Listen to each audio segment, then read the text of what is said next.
like Google or probably like Amazon or like Apple, तो क्या आता है दिमाग में? क्या ऑब्जेक्टिव होगा इनका? क्या इनका ऑब्जेक्टिव सिर्फ प्रॉफिट कमाना है और क्या ये इसी दम पर चल रही है? अगर तुम्हें ये बात नहीं पता कि क्या प्रॉफिट के अलावा भी बिजनेस के कुछ और एम्स या कुछ और ऑब्जेक्टिव्स हो सकते हैं, तो आज की वीडियो को डिटेल में देखना। वेलकम एवरीवन, आप लोग देख रहे हैं इको वर्ल्ड डिजिटल क्लासेस। इस समय हम लोग कर रहे हैं business studies series for +1 standard 11th और मेरा चैप्टर चल रहा है चैप्टर नंबर 1। टॉपिक है ऑब्जेक्टिव्स ऑफ बिजनेस। तो मेरे एग्जाम्पल पे वापस चलते हैं और बात करते हैं कि यार अमेजॉन का तुम्हारे हिसाब से क्या एम है या गूगल का क्या एम रहा था जब गूगल बना था। मैं तुम्हें यहाँ पे एक बड़ी अच्छी कहानी सुनाती हूँ and then I am going to begin this. Google की जब शुरुआत हुई थी, if you read the Google story, it's a book, well documented book, जो उन्होंने खुद ही लिखी है, मतलब खुद नहीं लिखी, बताया है किसी को और किसी और ने लिखी है।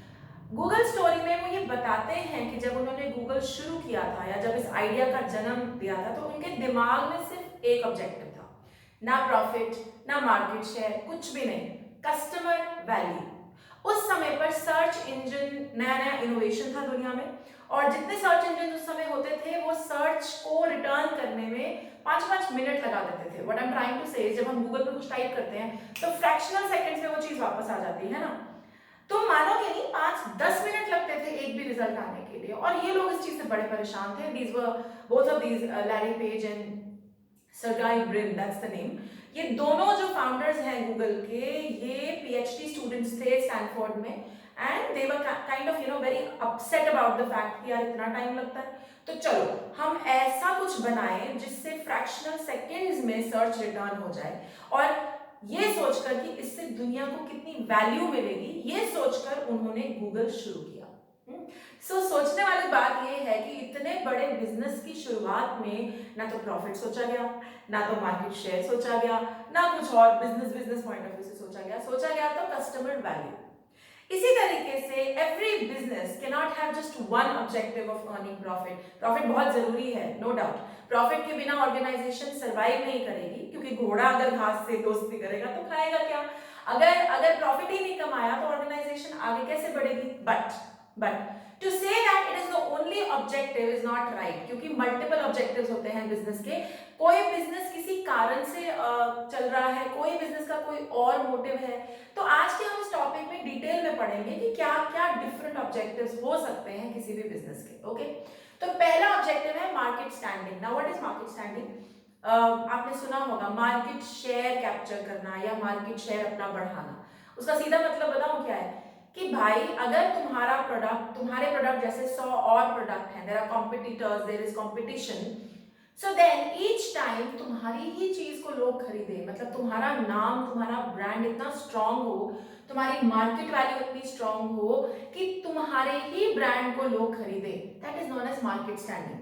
तो कई बिजनेसेस जो हैं वो इस ऑब्जेक्टिव से काम करते हैं कि हमारा ब्रांड रिकॉल बहुत अच्छा होना चाहिए। ब्रांड रिकॉल मतलब कि बंदा जब सोचे तब हमारा ही नाम आए उनके दिमाग में। For example, let me take an example. एक जमाना था इंडिया में जब कॉलगेट और टूथपेस्ट वर सिनोनिमस, मतलब टूथपेस्ट मतलब कॉलगेट, तुमने टूथपेस्ट करना है, अंग्रेजी टूथपेस्ट करना है तो कॉलगेट, खत्म। इतना स्ट्रॉन्ग ब्रांड था और उनकी मार्केट स्टैंडिंग ऐसी थी कि ऑलमोस्ट 95% ऑफ द मार्केट, कहने का मतलब है जो लोग ब्रश करते हैं उनमें से 95% लोग कॉलगेट ही लेते थे। ये होती है मार्केट स्टैंडिंग। ये बात अलग है कि बाद में बहुत सारा कंपटीशन आ गया, तो आज की डेट में toothpaste is not only Colgate, it is also many other toothpaste, but एक जमाना था जब कॉलगेट की मार्केट स्टैंडिंग बहुत स्ट्रांग थी। क्लियर है? तो ये पहला ऑब्जेक्टिव।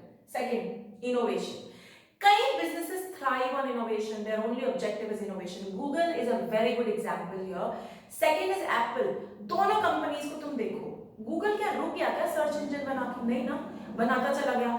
गूगल मैप्स बना लिया, गूगल पता नहीं क्या क्या यार, अब तो मुझे नाम भी नहीं सूझ रहा, बट गूगल मैप्स है, गूगल को डायरेक्शंस देता है, वो है। उसके अलावा there is something called, I think Google का कोई ऐप भी है, lot of things, and then there is Gmail, and then there is whatever, lot of things. Similarly look at Apple.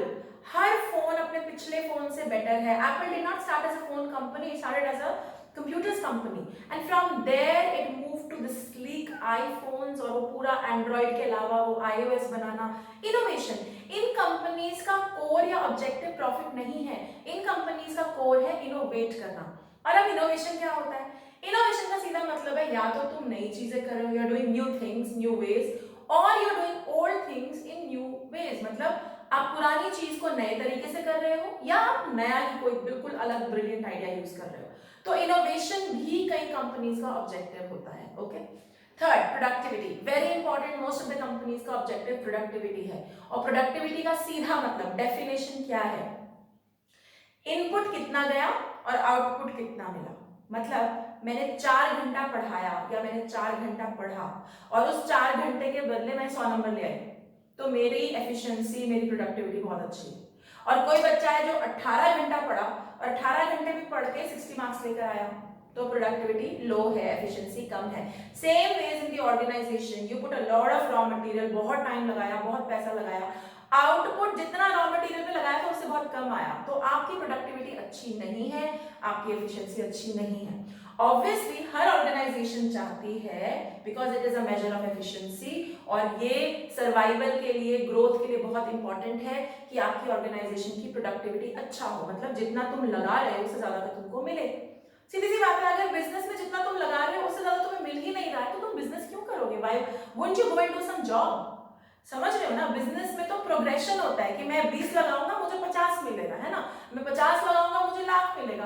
अब तुम्हें 50 पे 25 ही मिलने वाला है, तो why will you do business, and business survive कैसे करेगा? So third objective is productivity. Fourth one, physical and financial resources. अब ये क्या है? Every business needs physical resources. Physical resources, raw material, physical है, material है, फर्नीचर चाहिए, table चाहिए, पैंट्री चाहिए, मशीनें चाहिए, ये सब फिजिकल रिसोर्सेज है। फाइनेंशियल रिसोर्सेज, ये सब खरीदने के लिए भैया पैसा चाहिए, पैसा, alright, financial resources. So financial resources और फिजिकल रिसोर्सेज चाहिए।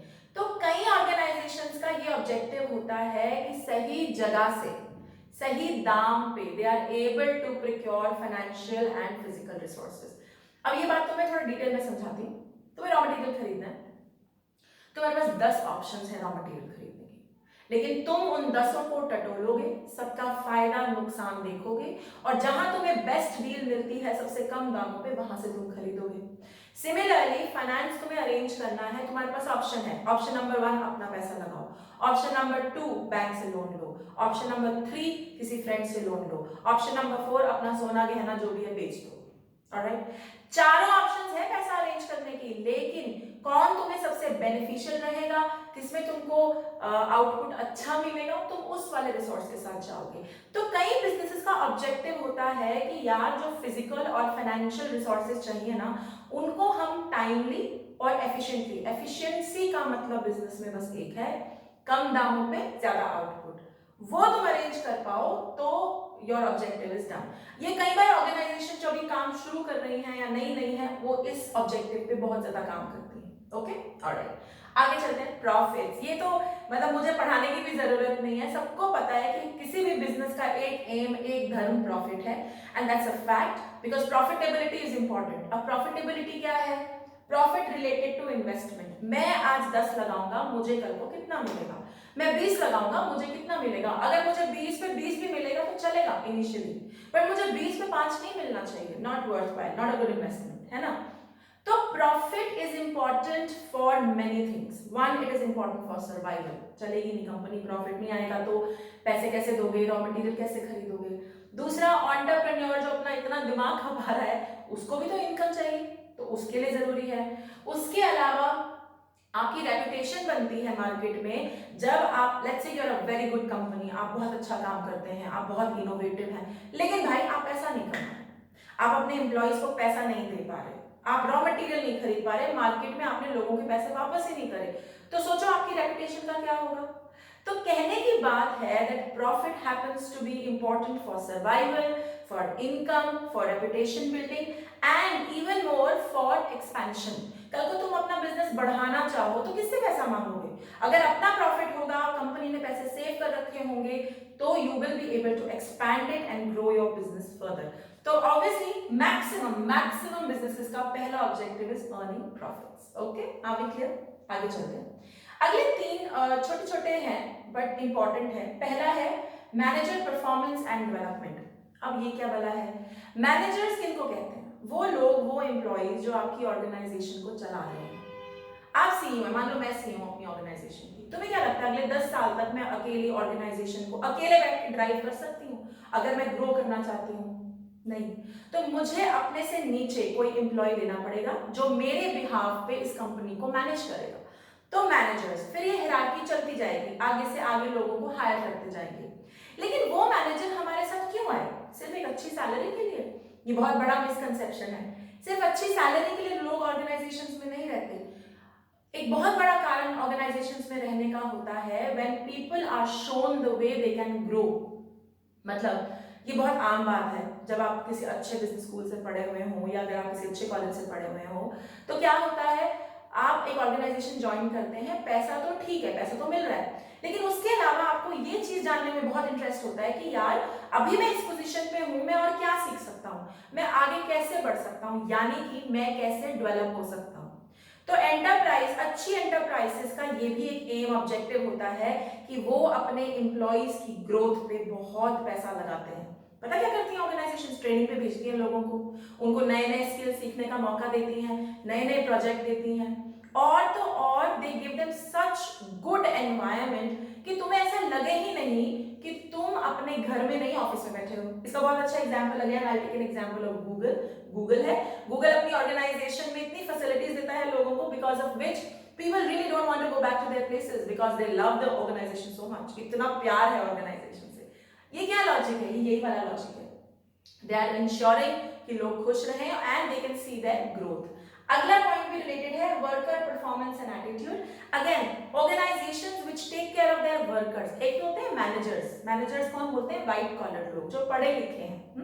वर्कर्स आप जानते हैं जो लेबर क्लास है, जो एक्चुअली में आपकी ऑर्गेनाइजेशन, खासकर अगर आप मैन्युफैक्चरिंग ऑर्गेनाइजेशन है, आपका जो बैकबोन है ना, आपकी जो फाउंडेशन स्टोन है, वो वर्कर्स है। अगर वर्कर्स का एटीट्यूड आपकी ऑर्गेनाइजेशन के लिए अच्छा नहीं होगा तो सूनर और लेटर आपको काम करने के लिए लोग नहीं मिलेंगे। इस चीज को अवॉइड करने के लिए आपको वर्कर्स को डेवलप करना पड़ेगा, उनके एटीट्यूड को मैनेज करना पड़ेगा, और ऐसा करती है Tata. In India Tata is very well known for it. वो अपने एम्प्लॉइज को, चाहे आप वर्कर्स हैं चाहे मैनेजर हैं, आपको अपनी कंपनी का ऐसे हिस्सा बना लेते हैं कि आपको कंपनी कंपनी नहीं अपना घर लगती है, उम्र भर की लॉयल्टी हो जाती है। कई ऑर्गेनाइजेशंस इस तरीके से काम करती हैं, इस ऑब्जेक्टिव के साथ काम करती है कि मेरा मैनेजर डेवलप्ड होना चाहिए, उसकी ग्रोथ होनी चाहिए, मेरा वर्कर उसको लगे कि भाई मेरी ही कंपनी है, माँ बाप। कई वर्कर्स को मैंने बोलते हुए सुना है कि ये कंपनी तो हमारी माँ बाप है।